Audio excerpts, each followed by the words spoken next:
आज का चूँकि सेकंड लेक्चर है तो आज की भी आप लोगों को रिकॉर्डिंग इंशाल्लाह ताला मिल जाएगी, लेकिन रिकॉर्डिंग पर नहीं आपने रहना, कुछ थोड़ा सा क्लास में भी आपने हाजिर दिमागी के साथ काम लेना है।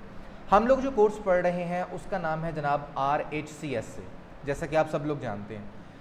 हमने पहले बात की है कि ये रेड हैट कंपनी का है और रेड हैट कंपनी ने अपनी एक लिनक्स बनाई है जिसको रेड हैट कहा है, दूसरी उन्होंने लिनक्स बनाई है जिसको उन्होंने सेंटोस कहा है, तीसरी उन्होंने लिनक्स की डिस्ट्रीब्यूशन बनाई है जिसको उन्होंने फेडोरा कहा है। ये 3 लिनक्स की डिस्ट्रीब्यूशंस हैं।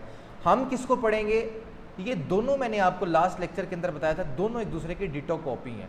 फ़र्क ये है कि रेड हैट के अंदर जितने भी पैकेजेस हैं, यानी कि जितने भी सॉफ्टवेयर हैं, ये सारे पेड हैं। वो सारे सॉफ्टवेयर आपको सेंटोस के अंदर फ्री मिलते हैं। क्यों मिलते हैं? इस वजह से मिलते हैं क्योंकि लिनक्स वैसे ही ओपन सोर्स है।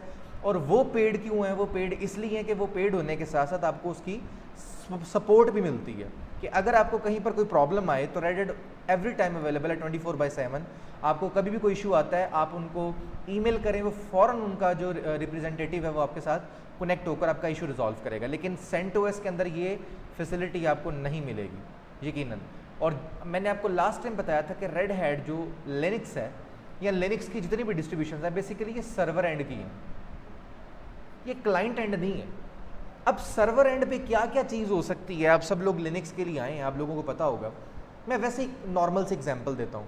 आप लोगों ने ईमेल सर्वर तो देखा होगा, नहीं देखा कोई बात नहीं, कभी ईमेल तो यूज़ की होगी आपने, की कभी ईमेल यूज़ नहीं की? ईमेल कह रहा हूँ मैं, और मैं वही परेशान था, आप तो बड़े नेक आदमी हैं यार, आपने कभी ईमेल ही नहीं यूज़ की।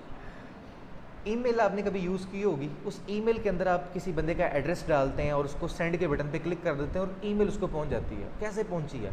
वो आपके लैपटॉप के अंदर से निकली है, हवा में उड़ी है ईमेल, और उड़ती उड़ती लैंड होगी उसके घर में, कबूतर लेकर गया।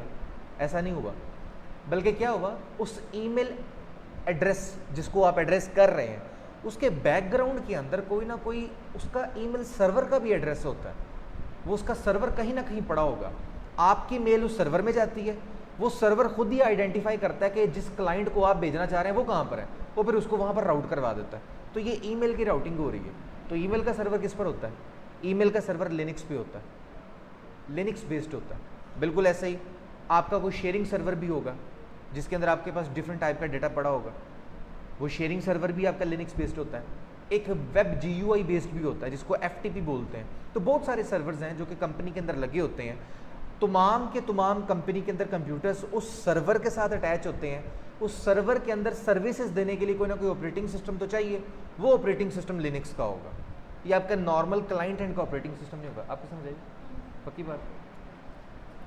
तो हम अपने इस पूरे बैच के अंदर जिस वाले फ्लेवर को यूज़ करेंगे वो होगा सेंटोस। अब सवाल है कि हम किस फ्लेवर के ऊपर काम करेंगे।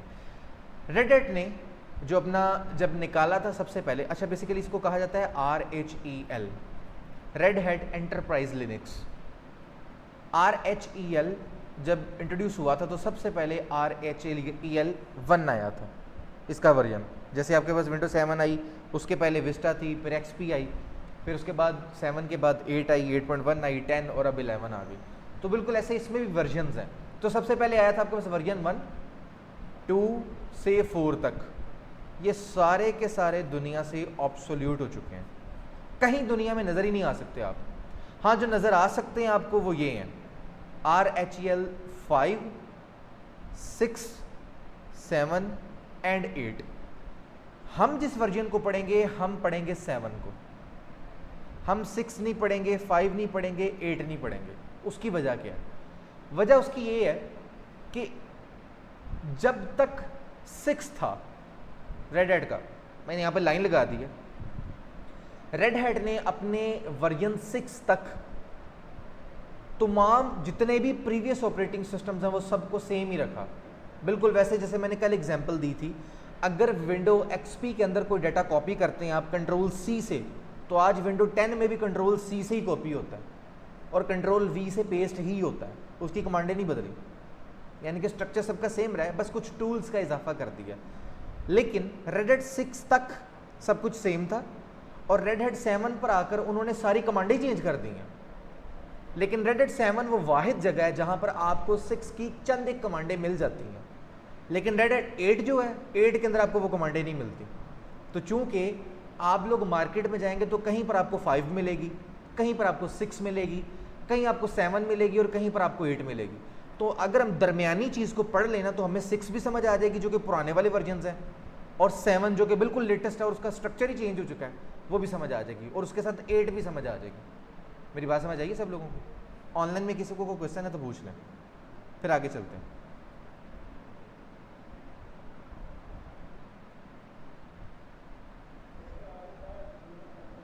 जी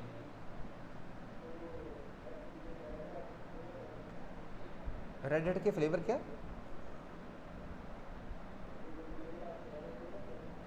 नहीं, हम पेड यूज़ नहीं करेंगे, उसकी तो सब्सक्रिप्शन परचेज करनी पड़ती है ना रेड हैट से। और वो क्यों करनी है, जबकि मैं आपको बता रहा हूँ कि रेड हैट और सेंटोस दोनों डिटो कॉपी एक दूसरे की। फ़र्क सिर्फ ये कि उसमें सॉफ्टवेयर का पे करना पड़ता है, सेंटोस में फ्री है। चीज़ तो दोनों एक ही है, कोई फ़र्क नहीं है इसके अंदर, बस एक में पैसे देने एक में नहीं देने। 100% एक दूसरे की कॉपी है। तो आपको क्यों ज़रूरत है पैसे देने की? वो तो आपको तब ज़रूरत पड़ेगी ना जब आपकी बहुत बड़ी कंपनी है, उस कंपनी के अंदर आपने ये सर्विसेज को यूज़ करना है, उस सर्विसेज को यूज़ करने के लिए आपको उसकी सपोर्ट भी चाहिए, तब सिर्फ सपोर्ट के लिए आप फिर वो रेडिट पे शिफ्ट होते हैं, ताकि आपको रेडिट कंपनी सपोर्ट भी कर दे कि कहीं पर कोई मसला आए तो आपको खुद ना खपना पड़े, रेडिट वाले खुद ही आके मसला हल कर दें, तब आप वो परचेज करते हैं। अच्छा, एक मैं यहाँ पर एक और बात बताता चलूँ, हमारी ये मीटिंग जो है ना अभी 10 मिनट बाद ऑफ हो जाएगी। अगर ये मीटिंग ऑफ हो जाए तो विद इन 30 to 50 सेकेंड्स दोबारा ज्वाइन कर लीजिएगा सेम लिंक के साथ, लिंक नहीं बदलेगा इसका। तो इसलिए याद रखिएगा, अगर ऑफ हो जाए तो परेशान ना होइएगा, दोबारा 30 सेकेंड्स के अंदर दोबारा ज्वाइन कर लीजिएगा। आगे चलते हैं जी। अब हमने बात की कि रेडिट 6 तक सारा स्ट्रक्चर सेम था रेडिट का, 7 के अंदर उन्होंने टोटली चेंज कर दिया, और 8 और 7 में थोड़ा सा डिफरेंस है। वो क्या है वो मैं आपको बता चुका हूँ। 7 के अंदर उन्होंने कहा था, एज्यूम किया था कि लोगों को इतनी जल्दी आदत नहीं पड़ेगी, इसलिए 7 के अंदर उन्होंने कुछ कमांडें अभी भी 6 की रखी हुई हैं, 8 के अंदर नहीं है। तो अगर मैं आपको 8 ही पढ़ाना शुरू कर दूं जो कि बिल्कुल लेटेस्ट है, तो ना आपको 7 का भी समझ आएगी ना आपको 6 का भी समझ आएगी। तो इसलिए मैंने दरमियाना एक ऑपरेटिंग सिस्टम पकड़ा है कि जिसके अंदर पुरानी कमांडें भी हैं और उसके अंदर नई कमांडें भी हैं, तो आपको सब कुछ समझ आ जाएगा। उम्मीद करता हूँ बात समझ आ गई होगी। अब आप रेड हैट के अंदर जी 9 बिल्कुल लेटेस्ट अभी आया है, लेकिन वो अभी तक उसके ऊपर टेस्टिंग चल रही है, मुकम्मल तौर पे वो फिनिशिंग हालत में नहीं अभी आया, इसलिए मैंने सिर्फ 8 तक ही आपको बताया। रेड हैट की किसी भी प्लेटफॉर्म को पकड़े ना, 5 को पकड़ें, 6 को पकड़ें, 7 को पकड़ें या 8 को पकड़ें, इसमें रिलीजेज होती हैं। आप लोग विंडोज़ यूज़ करते हैं आज तक, आप लोगों को कभी आदत नहीं पड़ी रिलीज़ चेक करने की।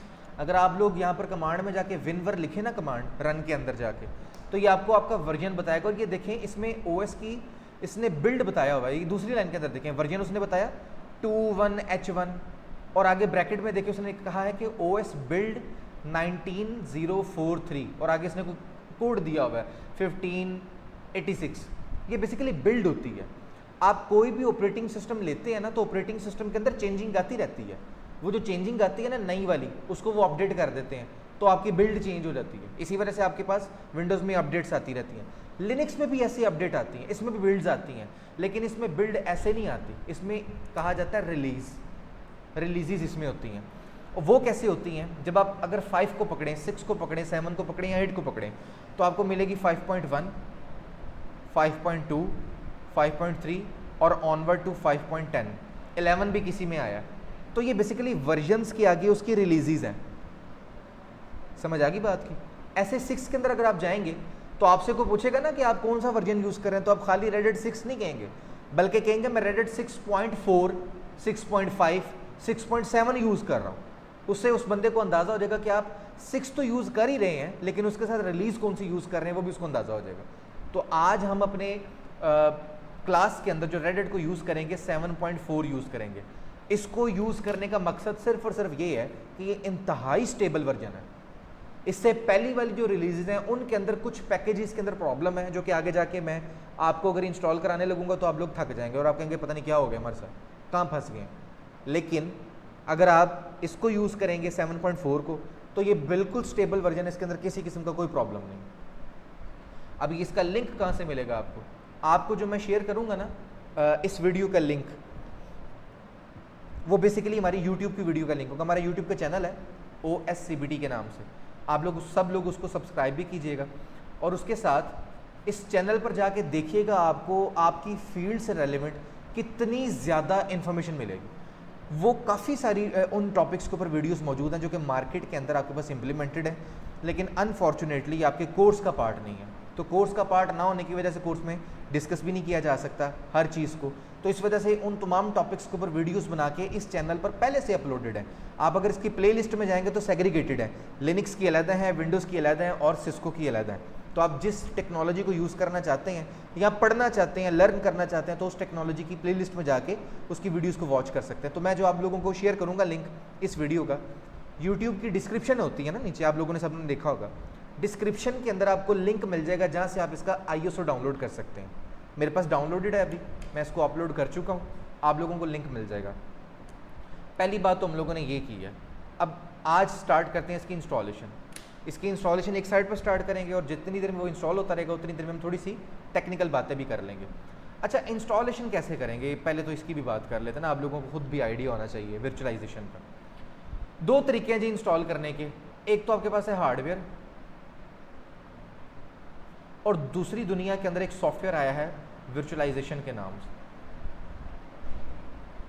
वैसे तो ये हमारा टॉपिक नहीं है, लेकिन हो ही नहीं सकता कि कभी आप इंटरव्यू देने जाएं और वो आपसे ये सवाल ना करें, मुमकिन ही नहीं है।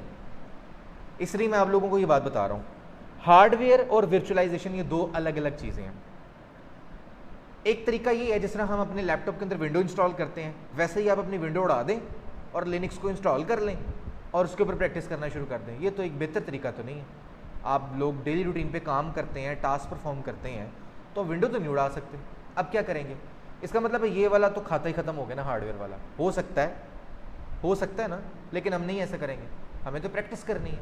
हम अब आएंगे वर्चुअलाइजेशन की तरफ। ये क्या बला है, वर्चुअलाइजेशन के अंदर आपको ये सपोर्ट मिल जाती है कि आप अपने इस ऑपरेटिंग सिस्टम के ऊपर, जिसको बेस ऑपरेटिंग सिस्टम कहा जाता है, इसके ऊपर एक और ऑपरेटिंग सिस्टम इंस्टॉल कर लें, या बेस मशीन पर ही एक ऐसा ऑपरेटिंग सिस्टम इंस्टॉल कर लें जिस पर डिफरेंट ऑपरेटिंग सिस्टम इंस्टॉल होते हैं। अब आप लोगों को मेरी बात कतई समझ नहीं आई होगी, इसको डिस्कस करते हैं। दुनिया के अंदर ना ये वर्चुअलाइजेशन है ना, इसकी सपोर्ट देते हैं हाइपरवाइजर्स।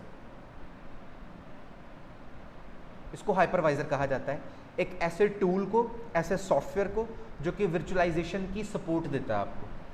अब वर्चुअलाइजेशन कैसे इनेबल करते हैं, बायोस में जाते हैं सब लोग, यकीनन कभी ना कभी ज़िंदगी में तो अपनी बायोस में गए होंगे, विंडो लैपटॉप के, कंप्यूटर के, हार्डवेयर के, कभी ना कभी बायोस में गए होंगे। वहाँ पे CPU की अगर सेटिंग्स के अंदर जाएं तो वहाँ पर हाइपर थ्रेडिंग के नाम से कोई ऑप्शन मिलेगी या वर्चुअलाइजेशन के नाम से ऑप्शन मिल जाएगी। आप उसको इनेबल कर दें, आपकी वर्चुअलाइजेशन आपके सिस्टम में ऑन हो गई है। अब आपने उसको कैसे यूज़ करना है वो हम देखते हैं। ये जो हाइपरवाइजर होता है ना, बेसिकली ये एक ऐसा सॉफ्टवेयर है जो कि आपको वर्चुअलाइजेशन की सपोर्ट देता है। दुनिया में दो तरह के हाइपरवाइजर्स हैं, एक को कहा जाता है हाइपरवाइजर 1 या इसको टाइप 1 भी कहा जाता है। ये दोनों नाम आप लोगों को ज़हन में होने चाहिए। वो कभी इंटरव्यू वाला आपसे टाइप 1 पूछेगा तो कभी आपसे हाइपरवाइजर 1 पूछेगा, तो कंफ्यूज नहीं होना, दोनों का मतलब एक ही है। दूसरी टाइप होती है टाइप 2 या हाइपरवाइजर 2। ये दो तरह की टाइप्स होती हैं। हाइपरवाइजर 1 के अंदर क्या होता है, जैसे आप विंडो इंस्टॉल करते हैं ना, बिल्कुल ऐसे ही एक हाइपरवाइजर 1 नाम का एक ऑपरेटिंग सिस्टम होता है। आप अपनी बेस मशीन पर वो इंस्टॉल कर लेते हैं और उसके ऊपर डिफरेंट टाइप के ऑपरेटिंग सिस्टम आप इंस्टॉल करते रहते हैं।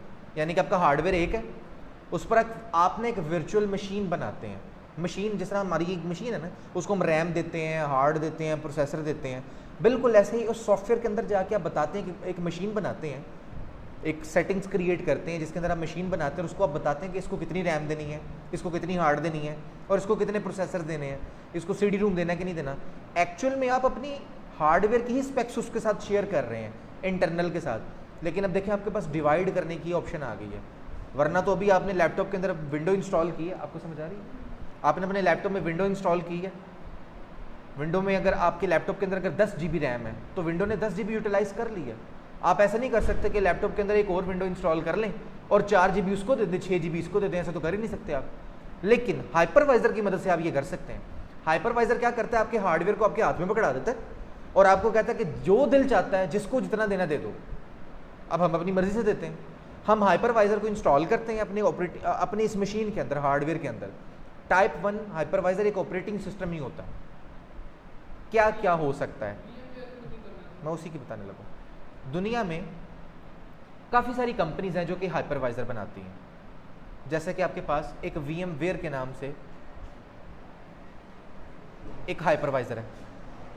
VMware जो कंपनी है, ये जो अपना हाइपरवाइज़र टाइप 1 का बनाती है, उसका इसने नाम रखा है ESXi। ये भी एक विंडो की तरह ऑपरेटिंग सिस्टम है जो कि आपकी मशीन के ऊपर इंस्टॉल होता है। उसके बाद आप इसमें डिफरेंट मशीनें बनाते रहते हैं, हर मशीन को अपनी हार्ड, अपनी रैम देते हैं जो आपका दिल चाहे, और फिर उसके अंदर ऑपरेटिंग सिस्टम इंस्टॉल कर लेते हैं, फिर उसको चलाते हैं। तो मल्टीपल ऑपरेटिंग सिस्टम इंस्टॉल हो सकते हैं। यही VMware टाइप 2 हाइपरवाइज़र भी बनाता है, जिसका उसने नाम रखा है VMware वर्कस्टेशन। अब ये टाइप 2 क्या होता है? टाइप 2 ऐसा हाइपरवाइज़र है जो कि नॉर्मल आप लोगों की लैब करने के लिए बना है, एक नॉर्मल बंदे के लिए बना है, सर्वर्स के ऊपर इंस्टॉल करने के लिए नहीं बना हुआ। क्या बोला मैंने अभी?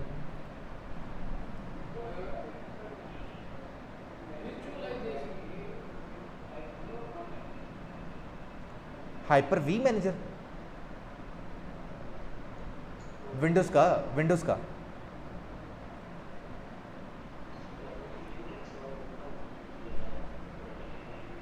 जी, मैं दोबारा रिपीट कर देता हूँ। हमने अभी तक सिर्फ यही बात की है वर्चुअलाइजेशन की, कि दुनिया में दो तरह की वर्चुअलाइजेशन है। एक टाइप 1 आपके पास वर्चुअलाइजेशन का मेथड है, एक टाइप 2 वर्चुअलाइजेशन का मेथड है। और वर्चुअलाइजेशन कौन इनेबल करके देता है, उसका नाम होता है हाइपरवाइज़र। अब हाइपरवाइज़र टाइप 1 होता है और टाइप 2 होता है। इसको हाइपरवाइज़र 1 भी कहते हैं, हाइपरवाइज़र 2 भी कहते हैं। अच्छा, इसके और भी नाम है। इसका एक और नाम मुझे अचानक याद आ गया। जी, इसको पुश कर।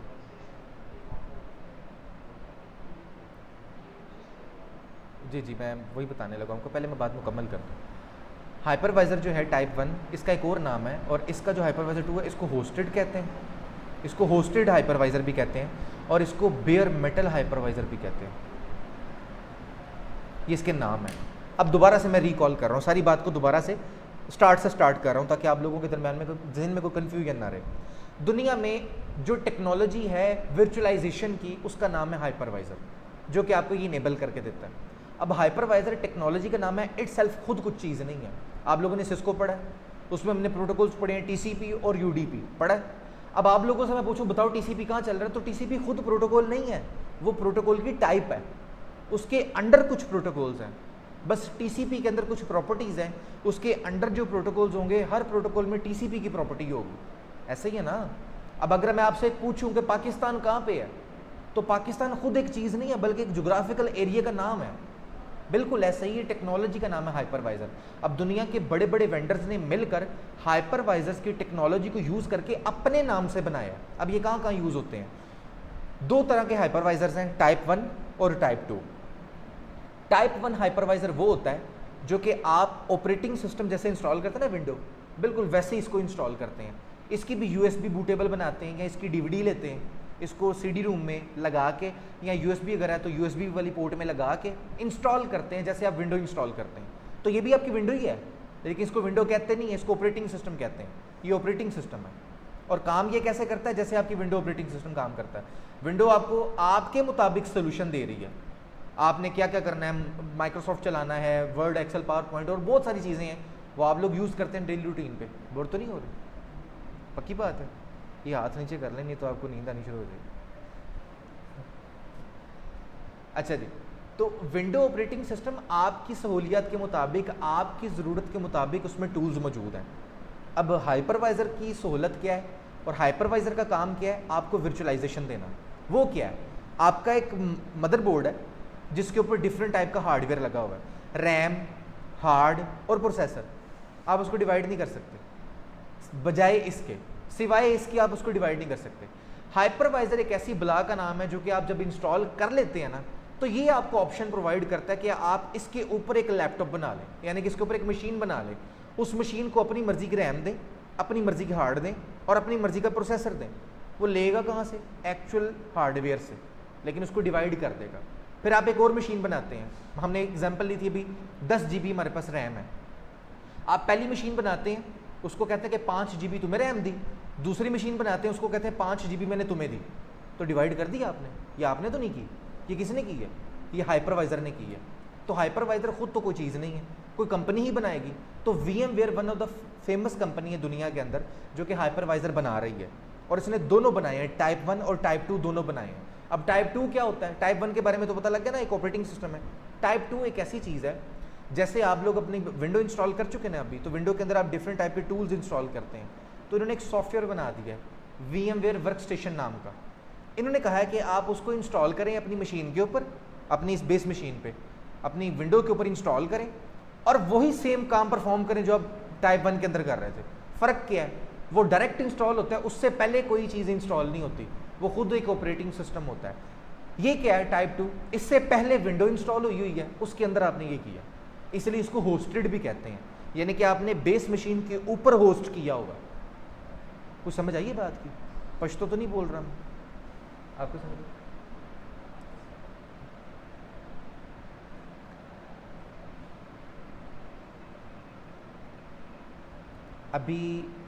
अभी मेरा आप लोगों से क्वेश्चन ये था कि जितनी मैंने बात की है वो समझ आई है। इसका मतलब ये है कि मुझे तकरीबन पता है कि आप लोगों को क्या क्या क्वेश्चंस आ सकते हैं। तो अभी जो आप क्वेश्चन कर रहे हैं ये मैंने अभी 2 मिनट बाद वैसे ही क्लियर करना ही करना है, तो आप अभी इसको होल्ड करें। अभी तक मैंने जितनी बात की, अगर वो समझ नहीं है तो उसके बारे में मुझसे पूछें, अगली बातें नहीं भी करनी, वो मैं खुद करूँगा।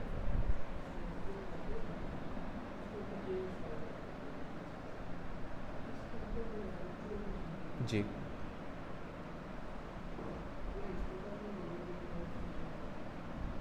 अच्छा, दिखने में तो लगता है ऐसा ही है, लेकिन ऐसा होता नहीं है। इसका मतलब ये नहीं है कि आपके उस हाइपरवाइजर ने आके ज़बरदस्ती 2 GB विंडो के पास दे दी और 2 GB आपको दे दी है। बेसिकली वो लिमिट लगाता है। आपने इंटरनल जो होस्टेड हाइपरवाइजर है, इसका यही सबसे बड़ा फ़ायदा है टाइप 2 का। जब आप इसके अंदर इंस्टॉल करते हैं ना कोई ऑपरेटिंग सिस्टम और उसको कोई रैम देते हैं, जैसे अभी आपने एग्जांपल दी 2 GB आपने रैम दे दी, तो 2 GB उसने रैम दी नहीं है काट के, उसने 2 GB की लिमिट लगाई है।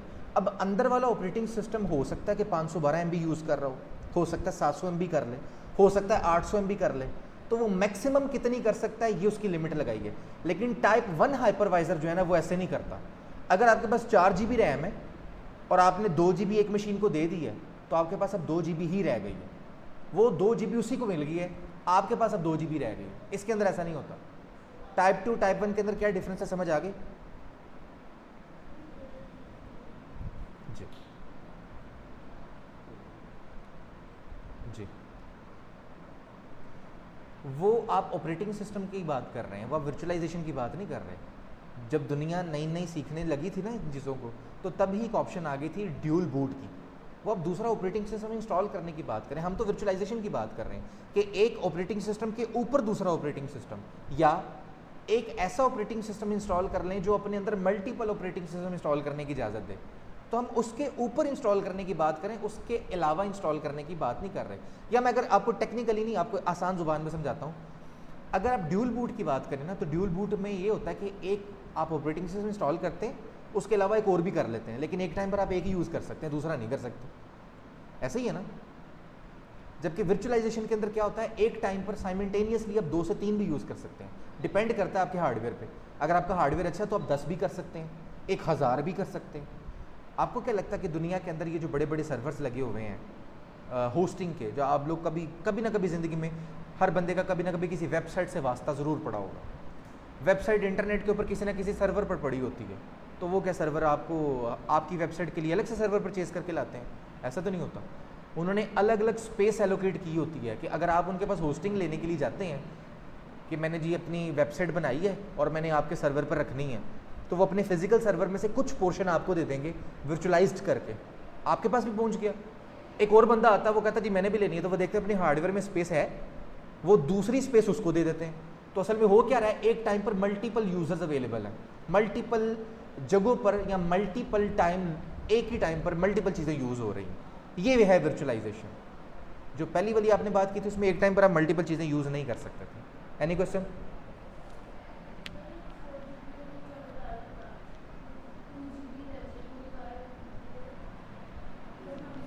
हाँ जी, बेयर मेटल जो है ना, टाइप 1 हाइपरवाइज़र, वो आपकी विंडो की तरह ही इंस्टॉल होता है, यानी कि वो खुद एक ऑपरेटिंग सिस्टम है।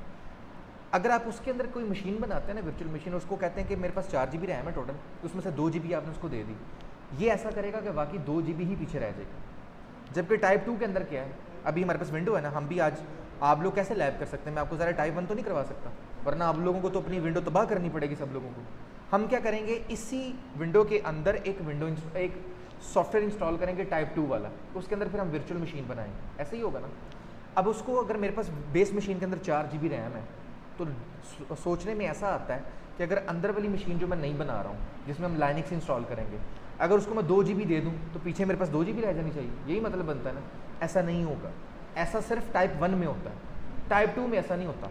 टाइप 2 के अंदर जो वर्चुअल मशीन है ना, हो सकता है उसको 2 GB चाहिए ही ना हो सकता है उसको 512 MB चाहिए हो सकता है उसको 700 MB चाहिए हो, तो उसको जितनी भी चाहिए ना वो उतनी यूटिलाइज करती रहेगी। असल में आपने 2 GB देके लिमिट लगाई है कि तुम 2 GB से ऊपर की रैम यूज़ नहीं कर सकते, इसके नीचे तुम्हें जितनी चाहिए उतनी यूज़ करो जितनी तुम्हें चाहिए, लेकिन 2 GB से ऊपर जा नहीं सकते। तो इसका कतन मतलब ये नहीं कि 2 GB पीछे रह गई, ये टाइप 1 में होता है, टाइप 2 में ऐसा नहीं होता। आगे चलते हैं। हाइपरवाइज़र दुनिया में 2 तरह के हैं जी।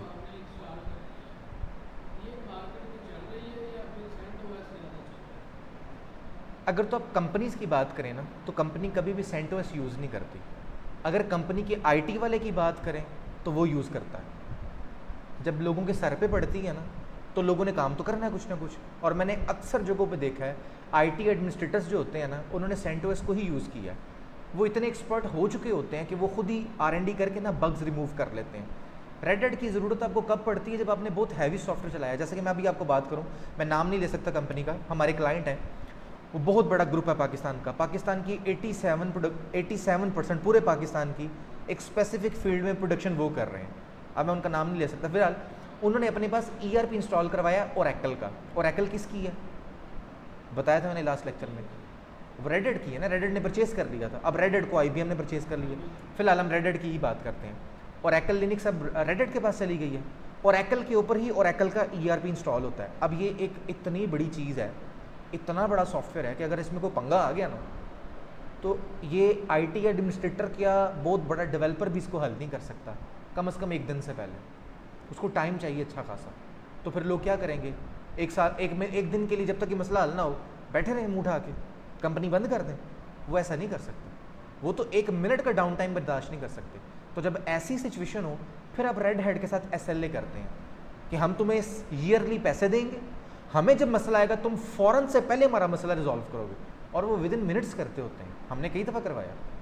तो जब आपकी ऐसी सिचुएशन हो ना, जब आप बिल्कुल डाउन टाइम बर्दाश्त ही नहीं कर सकते, फिर आप रेड हैट यूज़ करते हैं, वरना आप सेंटोस यूज़ कर लें। दोनों में कोई फ़र्क नहीं, मैंने भी बताया, सिवाय पैसे देने के।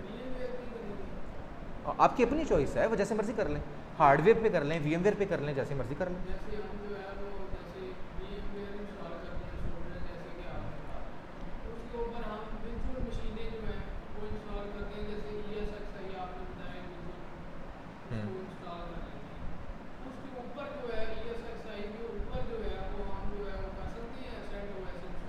क्यों नहीं कर सकते? तो वो बना किस लिए, टाइप 1 हाइपरवाइज़र बना किस लिए?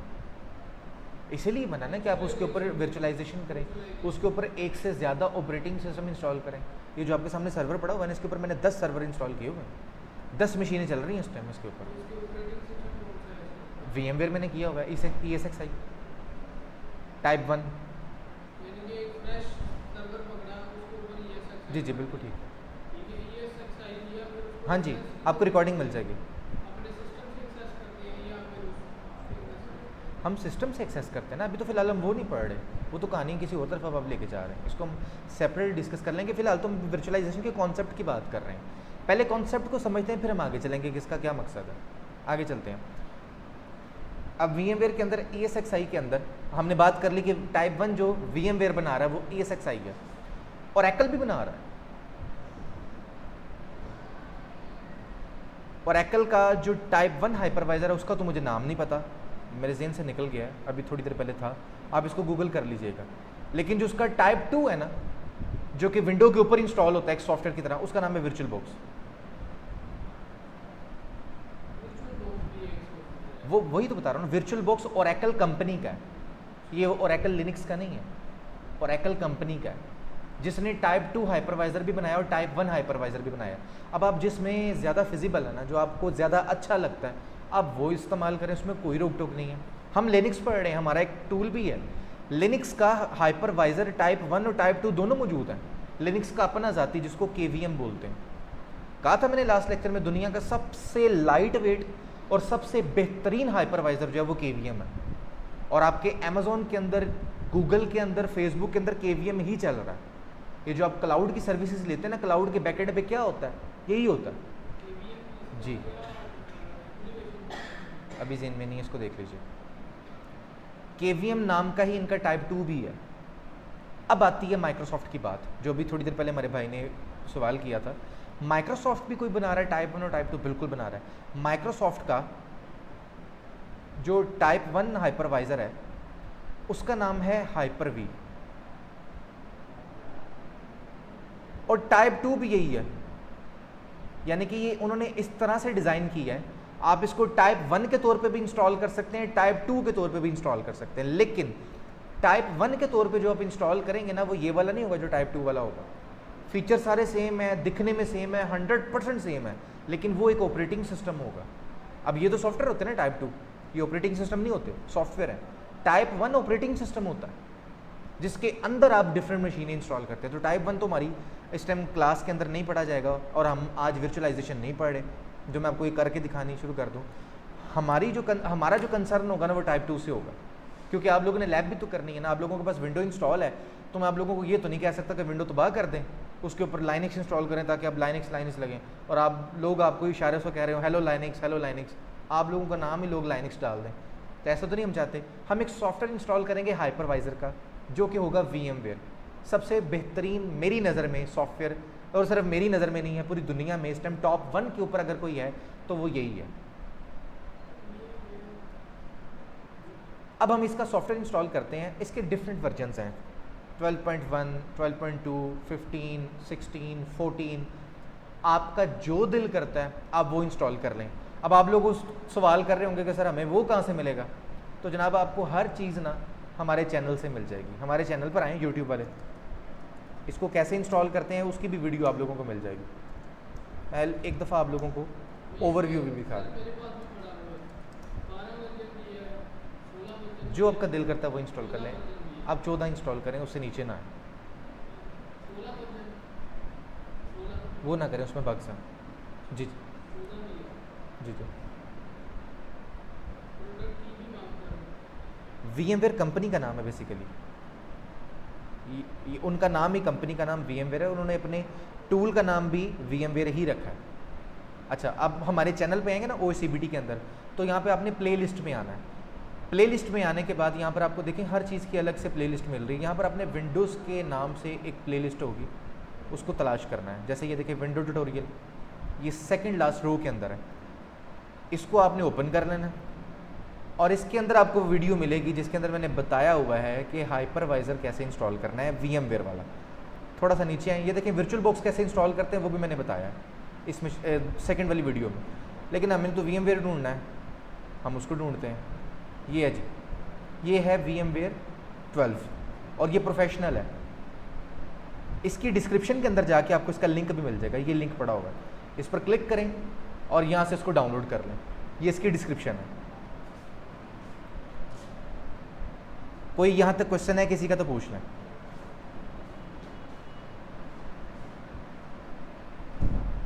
हयात हैं सारे? ओके, हाँ जी, साथ साथ ना हूँ हाँ भी करते रहा करें ताकि मुझे पता लगे मैं ज़िंदा लोगों से मुखातिब हूँ। अच्छा जी, आगे चलते हैं। अब इस वीडियो के अंदर डिटेल से मैंने बताया हुआ कि इसको इंस्टॉल कैसे करना है, खुद ही घर जाके देख लीजिएगा। हम आगे चलते हैं। आपको यहाँ पर इंस्टॉल मिलेगा कि मैंने इंस्टॉल किया हुआ है। अब हम इस पर प्रैक्टिस थोड़ी सी करते हैं कि इसको इंस्टॉल करने के बाद इसके अंदर वर्चुअल मशीन कैसे बनाते हैं। अब आप लोगों ने ये लेफ़्ट साइड पर जो चीज़ें आपको नज़र आ रही हैं इसको इग्नोर करें। ये डिफरेंट मैंने वर्चुअल मशीनें बनाई हैं और यहाँ पे लाइनें लगी पड़ी हैं वर्चुअल मशीनों की। अब मेरा काम है, मैं पढ़ाता हूँ चूँकि, और हमारा प्रोफेशनल भी काम है, इस वजह से मुझे इतनी सारी वर्चुअल मशीन्स की ज़रूरत है। तो हम यहाँ पर एक वर्चुअल मशीन बनाते हैं, एक नई वाली फाइल के ऊपर क्लिक किया और यहाँ पे एक ऑप्शन आती है पहली वाली, न्यू वर्चुअल मशीन। अगर किसी को कहीं पर समझना है तो उधर रोक लीजिएगा, ठीक है। न्यू वर्चुअल मशीन के ऊपर मैं क्लिक करता हूँ, दो ऑप्शंस आएंगी कि आपने इसको कस्टम करना है या टिपिकल करना है। कस्टम में ना एडवांस फीचर्स हैं, आप इतने भी एडवांस हैं नहीं, तो आपको इधर जाने की जरूरत भी नहीं, आप बस टिपिकल के ऊपर क्लिक करें और उसको नेक्स्ट कर दें। अब ये आपसे पूछ रहा है कि ये जो वर्चुअल मशीन आप बना रहे हैं, यकीनन आपने इसके अंदर कोई ना कोई ऑपरेटिंग सिस्टम इंस्टॉल करना है। वर्चुअल मशीन से वो क्या मुराद ले रहा है कि आप एक नया लैपटॉप क्रिएट कर रहे हैं, एक नई मशीन बना रहे हैं। तो मशीन ऐसे तो नहीं चलती होती ना, उसके अंदर कोई ऑपरेटिंग सिस्टम इंस्टॉल करना होता है, या विंडो करेंगे या लाइनक्स करेंगे। तो हमने लाइनक्स के लिए बना रहे हैं ना, तो वो आपसे ये पूछ रहा है कि आप इसमें लाइनक्स अभी इंस्टॉल करना चाहते हैं या बाद में करना चाहते हैं। तीन ऑप्शन है। वो कहता है या तो उसकी डीवीडी से पकड़ लो, डीवीडी फिलहाल मैंने इसमें अटैच नहीं की, इसलिए आपके पास ये हिडन आ रही है। वो कह रहा है या तो यहाँ पर मुझे डायरेक्ट ही आप इमेज दे दें, ISO दे दें, वही जो आप हमारी जो मैं आपके लोगों के साथ शेयर करूँगा ना अभी वीडियो का लिंक, यूट्यूब की वीडियो का, उसकी डिस्क्रिप्शन के अंदर एक लिंक मौजूद होगा जहाँ से आप इसका ISO डाउनलोड कर सकते हैं। लाइनक्स का ISO आप उसकी डिस्क्रिप्शन से ढूंढ कर डाउनलोड कर सकते हैं। वो जब डाउनलोड कर लेंगे ना, तो यहाँ पर आपने उसको पाथ बता देना वो कहाँ पड़ा होगा। मेरा जिस जगह पर पड़ा है मैंने वो पाथ बता दिया, हमारा ये यहाँ पर पड़ा हुआ है और ये CentOS में गए, और ये मेरे पास CentOS का एक इमेज पड़ा हुआ है। मैंने इसको कह दिया जी ये इमेज है, उसने खुद ही डिटेक्ट कर लिया। वो कहता है CentOS 7 और 64 बिट आई है, खुद ही डिटेक्ट कर लिया उसने। नेक्स्ट। अगर आपके पास अभी नहीं है तो आप इसको ये नीचे वाले पे क्लिक कर दें, I will install this operating system later, आप ऐसे कर लें। नेक्स्ट करें जी इसे। अब यहाँ पर जब तक आप इसको यूज़र नेम और पासवर्ड नहीं देंगे ना, वो आगे नहीं जाएगा। आपने इसको कोई भी नाम दे देना है, जैसे मैं अपना नाम दे देता हूँ और यहाँ पे पासवर्ड दे देता हूँ मैं दुनिया का मुश्किल तरीन पासवर्ड रेड हैट। आगे चलते हैं जी, नेक्स्ट। अब वो कह रहा है जिसका नाम मैं यही रखूँगा, मैंने कहा जी रख दो, मुझे कोई इतराज़ नहीं है। लोकेशन, इंस्टॉल कहाँ पे करेगा? अच्छा, बाय डिफ़ॉल्ट ये कहाँ पे इंस्टॉल होती है? अगर आप अपने यूज़र सेटिंग्स में जाएं और डेस्कटॉप में जाएं तो यहाँ पर एक वर्चुअल मशीन नाम का ये एक फोल्डर पड़ा हुआ है, इसके अंदर ये बाय डिफ़ॉल्ट इंस्टॉल होगी। तो इसका मतलब है ये तो C ड्राइव के अंदर जगह लेगी, तो C के अंदर देख लें कितनी जगह अवेलेबल है।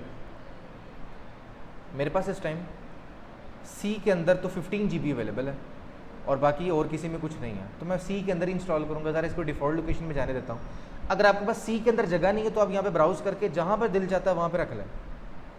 नेक्स्ट करें, समझ आ रही? अच्छा, ये बड़ी इंपॉर्टेंट जगह है जहाँ पे आपने आंखें खोल के काम करना है। आपको कह रहा है हार्ड ड्राइव कितनी देनी है, कितनी देनी चाहिए मुझे। लिनक्स है ये, आपकी विंडोज़ जो होती है वो उसको कितनी स्पेस रिक्वायर्ड होती है इंस्टॉलेशन के लिए? 14-15 GB, ऐसे ही है ना मैक्सिमम। लेकिन उसके बाद आपने कोई सॉफ्टवेयर भी तो इंस्टॉल करनी है ना उसके अंदर, तो आप नॉर्मली 40 GB दे देते होते हैं ताकि सॉफ्टवेयर इंस्टॉल होके C फुल ना हो जाए। तो लिनक्स को मैक्सिमम 20 GB ही चाहिए, इसलिए उसने रिकमेंड भी यही किया। आपकी अपनी मर्जी, आप जितनी मर्जी दे दें। अब वर्चुअलाइजेशन का इतना मज़ा है, आप यहाँ पे उसको 1 TB भी दे दें, बेशक आपके पास 1 TB है ही नहीं, दे दें, उसने कोई मना नहीं करना आपको। तो मैंने वो, ये मेरी इस बात का सबूत है जो मैंने आपको थोड़ी देर पहले कहा था कि एक्चुअल में आपकी बेस मशीन से ले नहीं रहा ये सिर्फ लिमिट लगा रहा है। वो लिमिट उसकी जब पूरी होगी उसने उधर ब्रेक लगा देनी है। अब आपके पास स्पेस, मेरे पास देखें अभी आपके पास 15 GB पड़ी थी ना, मैंने इसको 20 GB दे दी है। मैं इसमें 20 GB का जब डाटा रखने की कोशिश करूँगा ना, ये थप्पड़ मारेगा खैन से और कहेगा 15 GB तो अवेलेबल है, 20 कहाँ से घुसाई जा रहे होंगे। अभी नहीं इसको पता लगेगा, अभी वर्चुअलाइजेशन है ना, अभी इसको पता नहीं लगेगा, अभी ये जाने देगा, बस आपने लिमिट लगा रहे हैं।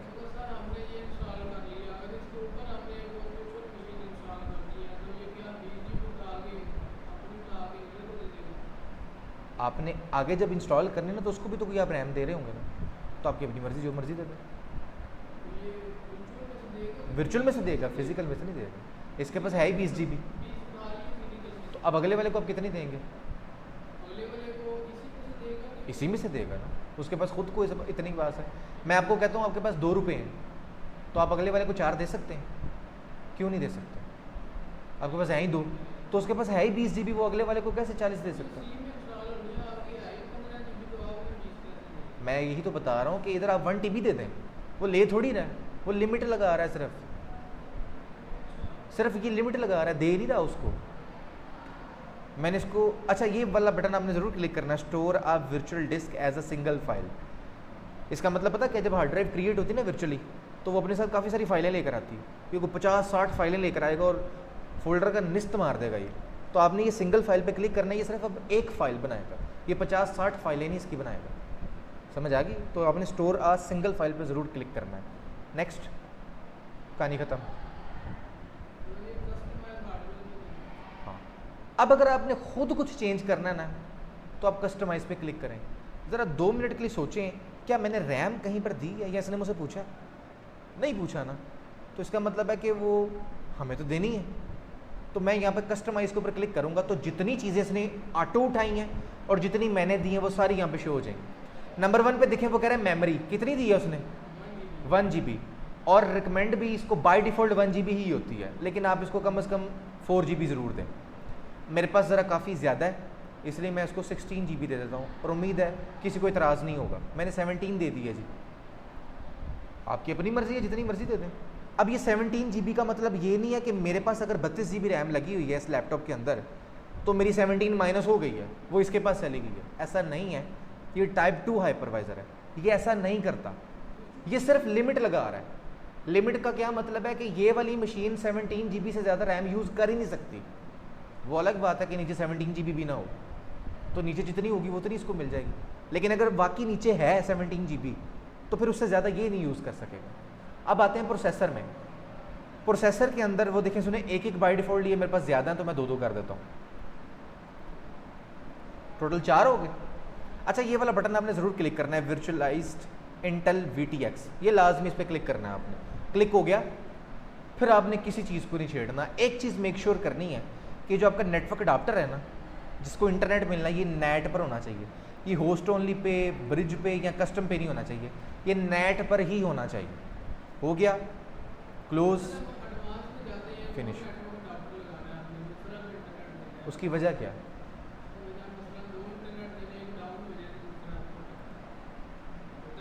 होता है?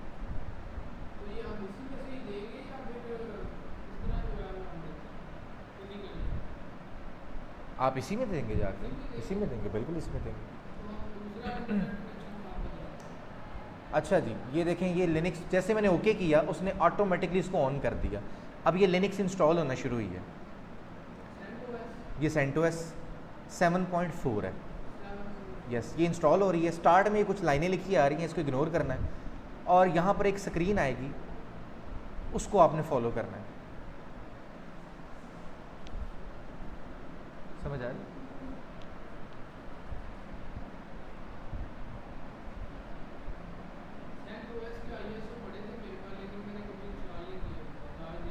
कोई बात नहीं, अब आपको पता लग गया ना कैसे करना है इसको। अब ये जी स्क्रीन आपके पास आई है पहली। सबसे पहले तो डेट एंड टाइम पहली ऑप्शन पे मैं क्लिक करता हूँ, और यहाँ पर मैं जाके डेट एंड टाइम पाकिस्तान देता हूँ। आप कहेंगे आपको कैसे पता पाकिस्तान इधर है? यार ये पाकिस्तान का नक्शा नहीं बना हुआ, ये देखिए, तो मुझे नक्शे से पता लगे पाकिस्तान इधर ही है। आपको नहीं पता लग रहा, आप यहाँ से सर्च कर लें रीजन एशिया और सिटी कराची, इधर से आ जाए। नहीं उधर से जा सकते तो जहाँ से दिल करता है वहाँ से आ जाए। डन किया,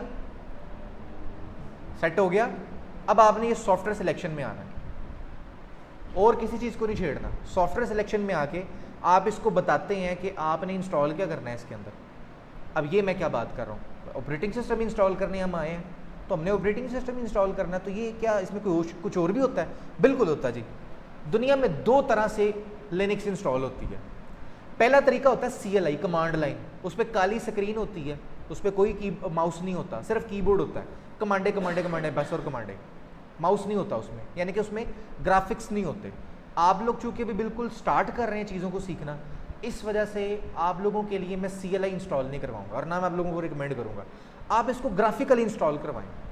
ग्राफिकल के अंदर CLI की सपोर्ट होती है, काम कमांड भी करेंगे लेकिन ग्राफिक्स के साथ करेंगे, ताकि अगर कोई पंगा पड़ जाए तो माउस यूज़ करके आप उसको ठीक भी कर सकें। ये ना करते नहीं कि कभी कोई इशू आ जाए तो दोबारा डिलीट करके नई वर्चुअल मशीन बना रहे हैं, ऐसा नहीं करना। यहाँ पर देखिए, ये जीनोम डेस्कटॉप नज़र आ रहा है, जीनोम डेस्कटॉप। आपने इसको सिलेक्ट करना है, और राइट साइड पर उसके कुछ स्पेक्स आ गए हैं। इसमें से आपने डेवलपमेंट टूल्स को सिलेक्ट करना है, कंपैटिबल लाइब्रेरीज को सिलेक्ट करना है, जीनोम एप्लीकेशंस को सिलेक्ट करना है, एंड इनफ, बस, और कुछ नहीं करना।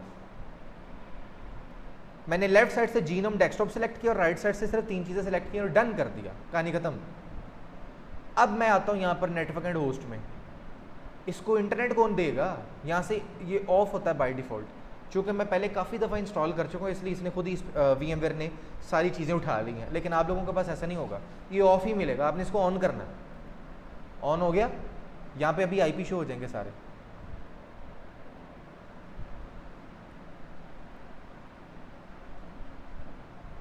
आ गए IPs, इसने IPs उठा ली, इंटरनेट भी ले लिया, आपने इसको ऑन करना है जी। VMware का अपना DHCP चल रहा होता है, डन करें जी।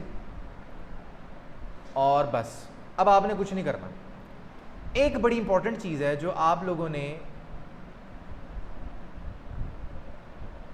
इंस्टॉलेशन डेस्टिनेशन पे क्लिक करना है जी। हाँ, अब इसकी हार्ड की हम बात कर रहे हैं। वैसे तो ये बाय डिफ़ॉल्ट इंस्टॉल कर देगा, लेकिन हमने बाय डिफ़ॉल्ट जाने नहीं देना इसको। ये जो इंस्टॉलेशन डेस्टिनेशन है ना, इसके ऊपर आपने क्लिक करना है। मैं क्लिक कर चुका हूँ, ये थोड़ा सा यहाँ पे वेट लेता है, इसको वेट करने दें, फिर आगे चलेंगे। आ गया जी, मैंने इंस्टॉलेशन डेस्टिनेशन पे क्लिक किया है। अब मैं हार्ड ड्राइव में आ गया हूँ। आप लोगों ने कभी विंडो इंस्टॉल की हो तो आप लोगों के सामने पार्टीशन टेबल नहीं आता, वो कहता है C कितनी बनानी है, D कितनी बनानी है, E कितनी बनानी है, तो अपनी मर्जी से बनाते हैं ना। इसमें भी तो ऐसा ही कुछ करना है, बिल्कुल इसमें ऐसे करना है। इसमें C D E कुछ नहीं होता। लाइनक्स के अंदर वो वाली ड्राइव जिसके ऊपर ऑपरेटिंग सिस्टम होता है उसका नाम क्या होता है? विंडो में क्या नाम होता है जिस पे ऑपरेटिंग सिस्टम इंस्टॉल होता है? हाँ जी, विंडो की ड्राइव का क्या नाम है जिसमें आप विंडो इंस्टॉल करते हैं? C drive. ऑनलाइन वाले साथ हैं?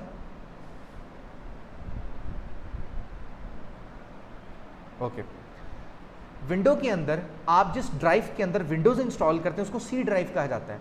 लाइनक्स के अंदर जिस ड्राइव के ऊपर आप लाइनक्स इंस्टॉल करते हैं उसको बोलते हैं रूट ड्राइव, रूट। और लिखते उसको पता कैसे हैं? याद रखिएगा, लिखते उसको फॉरवर्ड स्लैश से, ऐसे। ये मैंने बैक स्लैश नहीं डाली, ये फॉरवर्ड स्लैश है, याद रहेगा। थोड़ी सी टेढ़ी लाइन, आपके कीबोर्ड पे भी बटन होता है शिफ्ट के बिल्कुल साथ, जिस पे क्वेश्चन मार्क भी होता है ना बटन सबके पास, इसको स्लैश भी बोलते हैं, लेकिन ये फॉरवर्ड स्लैश है, बैक स्लैश नहीं है। तो ये स्लैश जो होती है इसको रूट बोलते हैं और लिखते इसको ऐसे हैं, बोलते इसको रूट है। तो ऐसी ड्राइव जिसके ऊपर लाइनक्स इंस्टॉल होती है उसको रूट बोलते हैं, C सू नहीं बोलते। यहाँ पे C कोई चीज़ नहीं है, यहाँ पे रूट ड्राइव है, याद रहेगा। ज़बरदस्त। आते हैं जी इस पे। अब वो कह रहा है ये हार्ड ड्राइव आपने 20 GB की मुझे दी हुई है, तो मुझे बताएं इसके साथ हरकत क्या करनी है। क्या मैं इसको ऑटोमेटिकली जाने दूँ? ये दो ऑप्शन हैं, देखिए यहाँ पे पार्टीशंस के अंदर, ये जहाँ पे मेरा माउस है, वो कहता है इसको ऑटोमेटिक करना, तो मैं ऑटोमेटिक पे क्लिक कर सकता हूँ। लेकिन अभी किस पे क्लिक है? आई विल कन्फिगर पार्टीशनिंग, यानी कि मैं इतना सियाना हूँ कि मैं अपनी मर्ज़ी से खुद इसकी पार्टीशन बना सकता हूँ। तो हम खुद अपनी मर्ज़ी से बनाएंगे। सरफराज साहब समझ आ रही है? नींद तो नहीं आ रही? पक्की बात।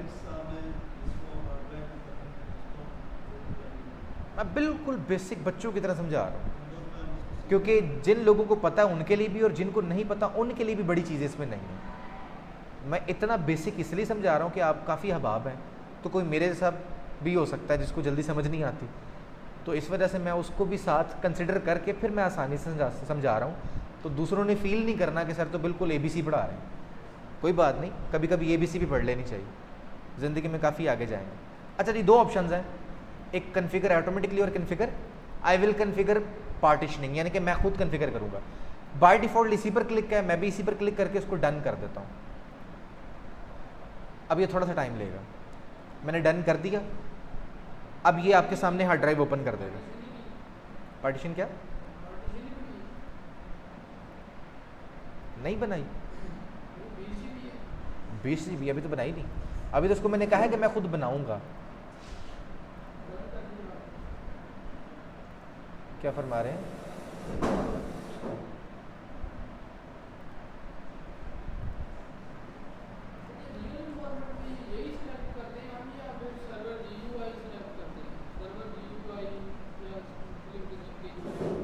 जो एक एडमिनिस्ट्रेटर होता है ना, वो कभी भी सर्वर GUI सेलेक्ट नहीं करता, वो खुद पहले जीनोम सेलेक्ट करता है और जो उसको सॉफ्टवेयर चाहिए उनको खुद इंस्टॉल करता है। सर्वर GUI के अंदर प्रॉब्लम पता क्या है? अननेसेसरी सॉफ्टवेयर भी इंस्टॉल हो जाएंगे जो आपको नहीं चाहिए, वो भी इसमें इंस्टॉल हो जाएंगे। और सर्वर एंड के लिए ऑपरेटिंग सिस्टम है ना, तो सर्वर के अंदर जितनी ज़्यादा चीज़ें होंगी उतना हैकिंग अटैक का ज़्यादा चांस होता है। तो जो चीज़ आपको चाहिए बस वही इंस्टॉल करें, यूज़लेस चीज़ें इसमें नहीं होनी चाहिए ताकि अटैक ना आ जाए कहीं पर। हाँ जी, इसलिए लोग क्या करते हैं, CLI इंस्टॉल करते हैं जिसको मिनिमल बोलते हैं। उसके अंदर सिर्फ 6, 7, 10, 12 कमांडो के अलावा कुछ नहीं चलता, उसमें कुछ भी नहीं होता, लेकिन उसमें लग पता जाता है एक दफ़ा आपको चीज़ें इंस्टॉल करते हो। तो वो भी एक वक्त आएगा, वो भी सीखेंगे। हाँ जी, वो कमांड के थ्रू करते हैं आप।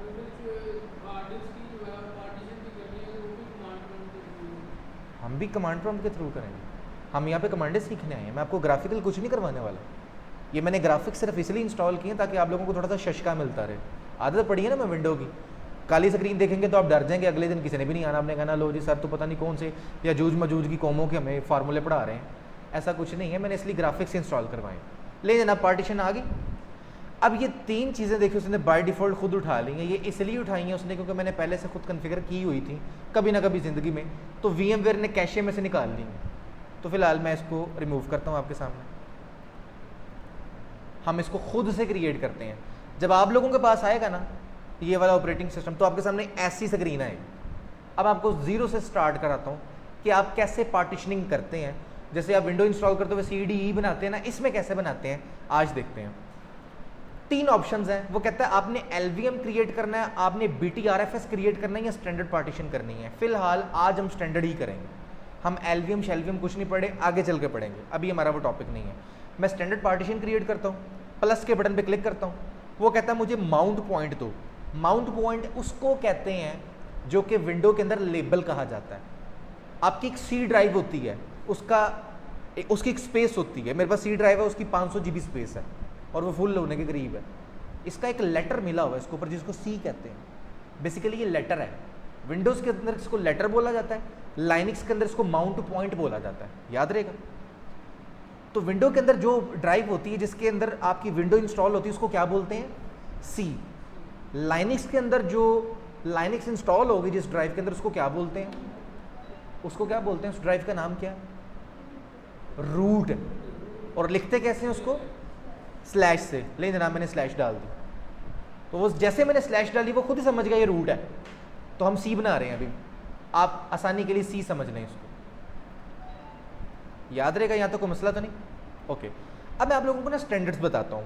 दुनिया के अंदर बहुत सारे आपको जहाज़ किस्म के आदमी मिलेंगे जिन्होंने बहुत हैवी सर्वर इंस्टॉल किए हुए हैं और बाद में जाके जलालत ही उनका मुकद्दर होता है। वो क्यों?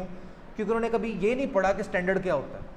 स्टैंडर्ड ये कहता है कि आपका जो बूट लोडर होता है ना वो एक अलग ड्राइव में होना चाहिए। अब आपको अभी फिलहाल नहीं पता बूट लोडर क्या है, नेक्स्ट लेक्चर में इंशाल्लाह ताला डिस्कस करेंगे। फिलहाल इतना याद कर लें कि ये एक ड्राइव होती है, रूट ड्राइव, उसके ऊपर एक फोल्डर बनता है बूट नाम का, उसके अंदर आपका बूट लोडर होना चाहिए और ये कम से कम 1 GB का होना चाहिए। मैं इसको कहता हूँ 1024, चल भाई 1024, ये MBs में मेरा सारा डेटा लेगा। मैंने इसको कहा 1 GB की स्पेस, मैंने एक ड्राइव बना ली, ये बेसिकली पूरी ड्राइव बनेगी, वरना बाय डिफ़ॉल्ट ये एक फ़ोल्डर बनता होता है। अब ये पूरी ड्राइव बनेगी, समझ लीजिए D ड्राइव है आपकी, आसानी के लिए बन गई। ऐड माउंट पॉइंट के ऊपर क्लिक किया तो बन गया। एक और प्लस पे क्लिक करें और यहाँ पे हम अब क्रिएट करते हैं स्वैप। स्वैप क्या होता है नेक्स्ट लेक्चर में ही डिस्कस करेंगे। इसकी कैपेसिटी मैं बताता हूँ जी 3096, 3 GB मिल गया जी इसको। लास्ट में हम अब C ड्राइव बनाते हैं। लिनक्स के अंदर C नहीं होती, रूट होती है, तो मैं रूट बनाता हूँ और मैं इसको कोई भी साइज़ नहीं दे रहा। मैं सिर्फ ऐड माउंट पॉइंट के ऊपर क्लिक करूँगा ना तो जितना अवेलेबल साइज़ होगा ना वो सारा का सारा इसको मिल जाएगा। खिजर साहब पश्तो तो नहीं बोल रहा मैं, समझ आ रही? पक्की बात, अगर नहीं समझ आ रही तो बता दें। यहाँ पर मुझे इसको साइज़ देना है। अब मुझे याद नहीं है कि कितना मेरे पास साइज़ बचा है, हालांकि मुझे याद है 1 GB मैंने दिया बूट को, 3 GB मैंने दिया स्वैप को। अब यहाँ पर GB में नहीं आप साइज़ दे सकते, आप MB में देते हैं। मुझे पता नहीं कितने MB रह गए हैं वापस, मेरे पास बैकअप में कितने MB अवेलेबल हैं इस टाइम। तो बजाय इसके कि आप यहाँ पे टाइप करें तो आप जस्ट ऐड माउंट पॉइंट के ऊपर क्लिक कर दें, जितने अवेलेबल MBs हैं ना, यानी कि जितनी GBs हैं ऑटोमेटिकली सारी इसको मिल जाएंगी। साथ हैं, मिल गई। ये उसने साइज़ बता दिया 15.98 GB, बस इतना ही काम था। डन कर दें। वो कहेगा जनाब आप होश में हैं, मैंने कहा जी यस एक्सेप्ट चेंजेस, हो गया। अब आप बिगिन इंस्टॉलेशन के ऊपर क्लिक करेंगे, इंस्टॉलेशन स्टार्ट। यहाँ पर क्या लिखा हुआ है, रूट पासवर्ड इज सेट। मैंने तो नहीं सेट किया, मैंने पहले कभी किया होगा, इस पर हम क्लिक करेंगे अभी। अच्छा फिलहाल नहीं हो रहा, चलें कोई बात नहीं। आपके पास ऐसी ऑप्शन नहीं आएगी, आपके पास यहाँ पर ऑप्शन आएगी root password is not set. आप इस पर क्लिक करेंगे और कोई पासवर्ड अपनी मर्जी का लगा लें, नॉर्मल आसानी के लिए।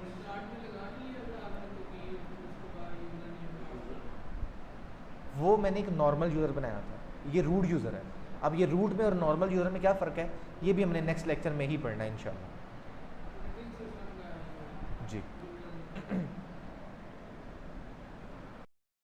अच्छा जी, देखें ज़रा, ये आप लोगों के पास अभी लिनक्स इंस्टॉल हो रही है। बिल्कुल बॉटम में देखें तो आपको नज़र आ रहा होगा वो कितने सॉफ्टवेयर इंस्टॉल कर रहा है। टोटल कितने हैं, 1461, और अभी कितने हो चुके हैं, 335। ये एक एक करके सारे पैकेज को इंस्टॉल करेगा। इंस्टॉल करने के बाद आपकी लिनक्स रेडी है, इंस्टॉल हो चुकी है। तो आज का लेक्चर हम यहीं पे स्टॉप करते हैं। जो ऑनलाइन वाले हैं, आप लोगों को आज की रिकॉर्डिंग मिल जाएगी। अगर किसी बात की समझ नहीं आई तो रिकॉर्डिंग लाजमी देखकर उसको क्लियर कर लीजिएगा। कल अगेन हमारी क्लास होगी सेम टाइम पर, और कल से हमारी रेगुलर क्लासेस स्टार्ट हो रही हैं। कल 3rd लेक्चर है, और जो आपके फ्री वाले लेक्चर्स थे वो सिर्फ आज तक थे, वो ख़त्म हो चुके हैं।